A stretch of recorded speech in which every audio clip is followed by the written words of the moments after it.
அதிகாரம் மத்தேயு புஸ்தகம் 4வது அதிகாரம் 10வது வசனம் 11வது வசனம். அப்பொழுது இயேசு, அப்பாலே போ சாத்தானே, உன் தேவனாகிய கர்த்தரை பணிந்து கொண்டு அவர் ஒருவருக்கு ஆராதனை செய்வாயாக என்று எழுதியிருக்கிறதே என்றார். அப்பொழுது பிசாசானவன் அவரை விட்டு விலகி போனான். உடனே தேவதூதர்கள் வந்து அவருக்கு பணிவிடை செய்தார்கள். மூணாவது என்ன நடக்கும்னா, முதலாவது ஆராதனை செய்வீர்கள் கர்த்தர் கூட இருக்கிறவர்கள். இரண்டாவது கொள்ளையிடுவீர்கள். உங்களை துன்பப்படுத்தின, உங்களை வேதனைப்படுத்தின, அடிமைப்படுத்தின அத்தனையும் நீங்கள் கொள்ளையிடுவீர்கள். மூன்றாவது என்ன வாசிக்கிறோம்னா, பிசாசானவன் விலகி போவான். பிசாசானவன் அவரை விட்டு விலகி போனான்.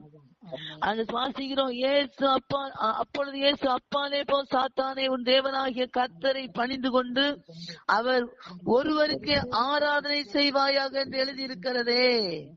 அவர் ஒருவருக்கு ஆராதனை செய்யக்கூடிய ஜனங்கள், ஆராதிக்க தெரிந்தவர்கள், ஆராதனை செய்கிற குடும்பம், ஆராதனை செய்கிற சபை என்ன இருக்குன்னா, அப்படி ஆராதனை செய்யும் போது பிசாசானவன் அவர்களை விட்டு விலகி போவான். அல்லேலூயா. மூன்றாவது அவன் விலகி போவான், பிசாசு விலகுவான். அல்லேலூயா. ஆராதிக்க தெரிந்த அந்த குடும்பத்துக்கு கர்த்தருக்கு மகிமை உண்டாகட்டும். பிசாசானவன் விலகி போவான். அவனுக்கு எதிர்த்து நில்லுங்கள், அப்பொழுது அவன் உங்களை விட்டு ஓடி போவான். எதிர்த்து நிற்பதற்கு அவனிடத்துல ஆயுதத்தோடும் பலவித வார்த்தைகளோடு போக வேண்டியதில்ல. நாம் ஆராதிக்கிற பொழுது அங்க எதிர்த்து நிற்பதனுடைய பொருள், எதிர்த்து நிற்கக்கூடிய பொருள் என்னவென்றா, நாம் ஆராதனை செய்யும் போது அவன் ஓடி போவான், நாம் ஆராதிக்கும் போது அவன் விலகி போவான். அல்லேலூயா.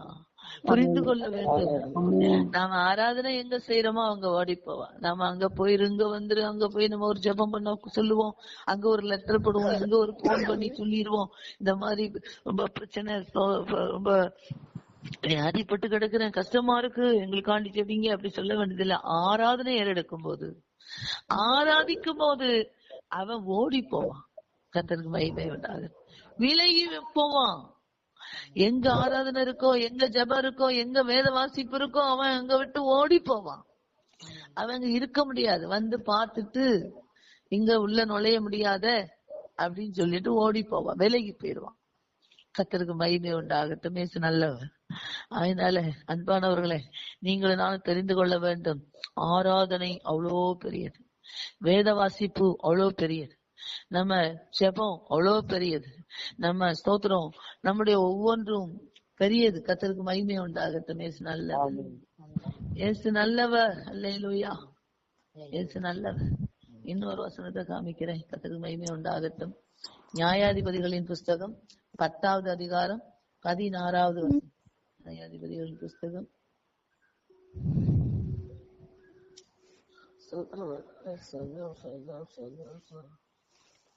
10வது அதிகாரமா? ஆமா, 10வது அதிகாரம் 16வது வசனம். அந்நிய தேவர்களை தங்கள் நடுவிலிருந்து விலக்கிவிட்டு கர்த்தருக்கு ஆராதனை செய்தார்கள். அப்பொழுது அவர் இஸ்ரவேலின் வருத்தத்தை பார்த்து மனதுருகினார்.